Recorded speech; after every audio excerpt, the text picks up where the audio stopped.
It is our bottom line segment, and we begin in the AFC.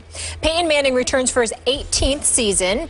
John Fox is out as head coach, and Gary Kubiak comes in to replace him. The Broncos won 12 games last year, but lost to the Colts in the divisional playoff. Will, what is the bottom line for the Broncos this year? The bottom line for the Denver Broncos is that they will miss the playoffs. What? That's correct. Say what? If you have no offensive line, you do not make the playoffs. I look at this offensive line, and let me just read these names to you. Tyler Sembrilo, okay, rookie, tackle. Evan Mathis just came over from the Eagles. Matt Paradis, just in his second year. Luis Vasquez, all-pro, got one there. Yep. And Ryan Harris at the right tackle. That is 5 guys who I believe it to this point have not played together, have not been on the field together, even through this exhibition season.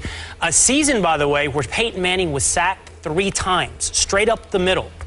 Now, Peyton Manning is notorious about getting that ball out in something like 2.6 seconds, but that's been a luxury. That's been sort of a superpower of his. This year, it's going to have to be a necessity. If that offensive line doesn't pull off a miracle and turn into a playoff caliber offensive line in that amount of time, after not having been together, in a division where everybody's better. Chiefs are better, I think. Raiders are better. Chargers are better.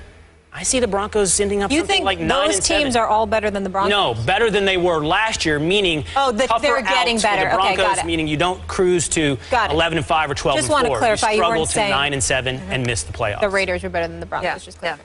Well, my bottom line for the Denver Broncos is, and I tried to apparently be a little more clever than you on this, the dying of the light. Okay. I'm with you on this in that they're trying to put this scheme in and all these pieces together to capitalize on the final years of who is an amazing, unbelievable QB, but with a lot of caveats right now. And you're talking about that O-line, and we were just talking about this when you're doing zone blocking. A lot of times fans think like zones, whether in basketball or in football, mean that you can just plug and play, that it's easier. But a lot of times when you're doing zone stuff, it's like you gotta all be on the same brain wavelength when you're doing something like that.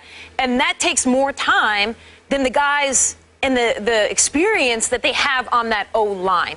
And also, when the Broncos did this back in the day, in the late 90s with Shanahan, and they had the amazing running game, and then they had Elway, what really put them over the hump was that Elway was able to just throw his body anywhere there at the end of those 2 seasons.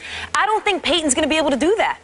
I don't think that's going to be able to happen for this team. And now I love that they have brought in this new scheme, and they're doing everything they can this year to try and get the Broncos to the place that they think they can possibly be and squeeze the last amount of juice out of Peyton Manning. I just don't see it going that way for them. I think they're going to be really good through 10 games, and then I do think they're going to get into the playoffs. I think they're out after the first game. We agree. What do you think? What's your quick hit bottom line? I think they're going to be all right. I think they're going to hand it off a little more, and that'll give Peyton a break. I think their defense still stacked. And, I mean, he talked about it on SportsCenter. Obviously, the line has questions, but there's still a mix of vets and youth. I think they're going to be okay. I think they're going to be okay, too. I think they're going to be 11-5. I don't think that gets them anywhere. I think they're going to the playoffs. I don't think that gets them anywhere once they're in the playoffs. We shall see, but we must move on. Sports happens. Andrew, I love that. Andrew Luck and the Colts have reached the playoffs in each of the first 3 seasons and reached the AFC title game last season. Luck adds weapons Frank Gore and Andre Johnson to the offense this season. So, Kate, what's the bottom line for the Colts? So close yet again. So close, but just not there. They're not there yet. And part of that is not even them and the Colts. I mean, they have added every piece, a lot of names you mentioned, that they can possibly make to get this team to the Super Bowl. I mean, Pagano even said that he thinks he's got more talent on this roster than he's ever had. But what's going to happen at the bottom line for the Colts here is who are they going to run into? More than likely, they're going to run into the Patriots again when you're talking about getting to the playoffs. I obviously think the Colts are going to be great during the regular season. I think they're going to get to the playoffs. I think they're going to be playing great football. It's a timing issue for Andrew Luck right now and the Colts and Pagano. They just have a few more years they need to wait before the Patriots are not the Patriots anymore and Tom Brady is not Tom Brady anymore. I don't think the Colts have gotten better enough to the point that they're going to be able to clear that hurdle.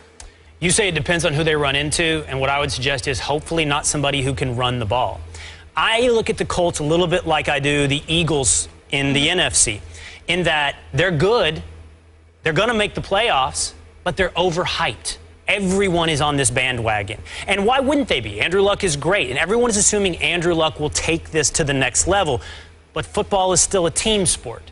And I watched last year as the Dallas Cowboys ran straight through the middle of the Colts defense. Won that game 42-7.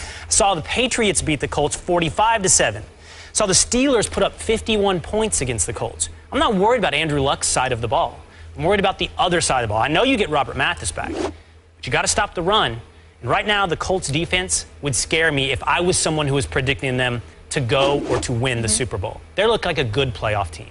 Yeah, and that was their issue last year as well. Once you see them play the Patriots, it's like all confidence goes out the door. Yeah, exactly. That's what you say if you're a Colts fan. You're like, oh, that's the comparison. Yeah, exactly. Let's move on to the Jets here, where it's already been an eventful camp for new head coach Todd Bowles.